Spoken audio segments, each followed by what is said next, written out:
ভাইরা এই যে চলে আসলাম আমি পেনাং শহরে। আর আজকে আমি এখানেই থাকবো রাত্রে। ভাইদের বাসাতে বেড়াতে আসলাম। আর পেনাং শহরের গ্রামের দৃশ্যটা কিন্তু আসলেই অনেক সুন্দর।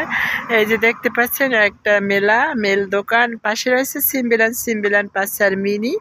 তো আসলে এখানে আসার পর কিন্তু আমার অনেকটা ভালো লাগতেছে।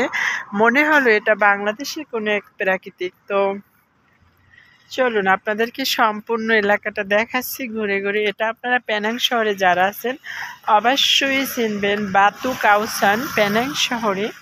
তো মানে গ্রামটা কিন্তু আসলে অনেকটা সুন্দর একটা জায়গা। তো সবাই সাথে থাকলে দেখতে পারবেন। এই যে এখানে একটা আসলে দোকান আছে, আর দোকানটা কিন্তু অনেক কাপড় চোপড় বিক্রি হয়। দেখতে দেখতে চলে আসলাম। তো হ্যাঁ, বাতু কাউসানে এখন এই যে হয়তো এক দেশি ভাই মোবাইল টিপতেছে বসে বসে, দেখতে পাচ্ছেন। সম্পূর্ণ ভিডিওটির সাথে থাকেন, দেখেন।